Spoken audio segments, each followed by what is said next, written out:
વિદેશી દુર્લભ પશુ પક્ષીઓની તસ્કરીનું રેકેટ ઝડપાયું. અમદાવાદ ક્રાઇમ બ્રાન્ચ અને વન વિભાગે નવરંગપુરાના એક રહેણાંક મકાનમાં દરોડા પાડી 60 જેટલા જીવ જપ્ત કર્યા. અબોલ પશુ પક્ષીઓની તસ્કરી થકી કમાણી કરનાર રાજેશ ઉર્ફે રાજુ મનિકાનંદનની ધરપકડ કરી વધુ તપાસ હાથ ધરવામાં આવી.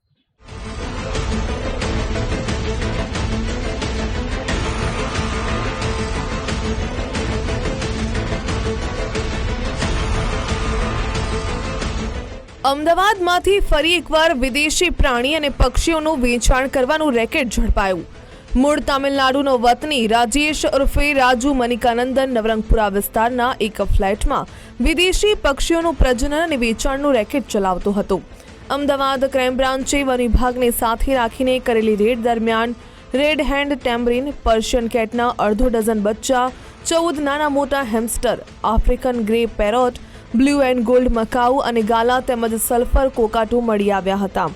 અમદાવાદ ક્રાઇમ બ્રાન્ચ અને વન વિભાગે નવરંગપુરાના રાવલભાઈ એપાર્ટમેન્ટમાં દરોડા પાડીને રાજેશ ઉર્ફે રાજુ મનિકાનંદનની અટકાયત કરી. આ કાર્યવાહી સમયે 46 પ્રાણી અને 21 પક્ષી મળી આવ્યા હતા. આ દુર્લભ જીવની કિંમત લાખો રૂપિયાની થાય છે.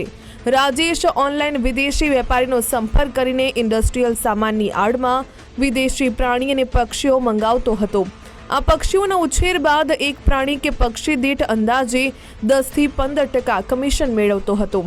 આ પશુ પક્ષીઓ 70 થી 80 હજાર રૂપિયાની કિંમતમાં ખરીદીને થોડા સમય બાદ ગ્રાહકો શોધીને 2 થી 3 લાખમાં વેચતો હતો, જ્યારે કેટલાક કિસ્સાઓમાં ગ્રાહકની ગરજ અનુસાર 5 લાખ રૂપિયા સુધીની કિંમત લેતો હતો. વન વિભાગની તપાસ દરમિયાન પરિવેશ પોર્ટલ પર અપલોડ કરાયેલા કેટલાક દસ્તાવેજ શંકાસ્પદ મળી આવ્યા છે. આ દરોડા દરમિયાન આફ્રિકા, યુરોપ અને અમેરિકા અને ઓસ્ટ્રેલિયા ખંડના મળી આવેલા દુર્લભ પશુ પક્ષીઓ અને તેમની સંખ્યા પર નજર કરીએ. રેડ હેન્ડ ટેમ્બરીન મંકીનું બચ્ચું એક મળી આવેલ, આફ્રિકન ગે પેરેટના બચ્ચા 3, બ્લુ રૂ ગોલ્ડ મકાઉના બચ્ચા 2, આફ્રિકન ગ્રેનું બચ્ચું 1, બ્લુ પફ ગોલ્ડ મકાઉના બચ્ચા 2, સલ્ફર કોકરું બચ્ચું 1, બ્લુ એફ ગોલ્ડ મકાઉનું બચ્ચું 1, એક્સેલટ પેરોટના બચ્ચા 2, કોનિયર્સના બચ્ચા 4, African lovebird 4, African grey parrot 3, African grey પેરોટના બચ્ચા 3, એક્લેકટ પેરોટ 1, પર્શિયન કેટ અને તેના બચ્ચા 7, સન કોની પેરોટ 4, ગાલા કોકાટુ 2, કોકાટીલ 4, બદરીગ આશરે 30, મિની લોના મોટા મળી કુલ 15, એમ આશરે કુલ 80 જેટલા નાના પક્ષીઓ અને પ્રાણીઓ મળી આવેલ. આ ઝડપાયેલો શખ્સ મૂળ તામિલનાડુનો છે.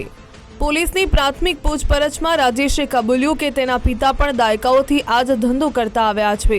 આ તમિલ પરિવાર ખેડા જિલ્લામાં એક ફાર્મ હાઉસ ધરાવે છે. રહેણાંક મકાનમાં અત્યંત જોખમી અને ગેરકાયદે વિદેશી પશુ પક્ષીઓના પ્રજનનથી ઝૂનોટિક રોગો ફેલાવાનો ખતરો પણ રહે છે. આ ગેરકાયદે પ્રવૃત્તિ સ્થાનિક રહીશોના સ્વાસ્થ્યની માટે જોખમી સાબિત થઈ શકે છે. ભારતમાં વન્યજીવન સંરક્ષણ અધિનિયમ 1972 હેઠળ દેશી પક્ષીઓ અને જંગલી પ્રાણીઓનું પાલન કે પછી બ્રીડિંગ કરવું ગેરકાયદે છે. આ ઉપરાંત લાયસન્સ વગર પ્રતિબંધિત જીવોનું બ્રીડિંગ કરવા બદલ 3 થી 7 વર્ષની જેલ અને 25,000 રૂપિયાના દંડની પણ જોગવાઈ છે. એમને જે આધાર પુરાવા રજૂ કર્યા છે અમને એ સોસાયટી રહેણાંક વિસ્તારમાં આવા જે વિદેશી પ્રાણીઓ પક્ષીઓ છે જે રાખી શકે કે નહીં તે બાબતે જરૂરી આધાર પુરાવા એમને રજૂ કર્યા નથી. જે બાબતેની તપાસ કરવા અમે જાણવાજોગ દાખલ કરી અને પ્રાથમિક ઇન્ક્વાયરીની તપાસ કરી રહ્યા છીએ.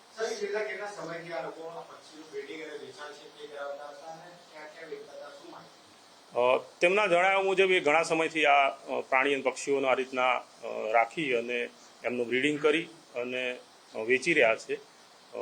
એ બાબતે એમને જણાવ્યું છે. આ વિદેશી પશુ પક્ષીઓની તસ્કરીના રેકેટમાં રાજેશ ઉર્ફે રાજુ મનિકાનંદનની સાથે વધુ કેટલાક ઈસમો સંડોવાયેલા હોવાની શક્યતા છે.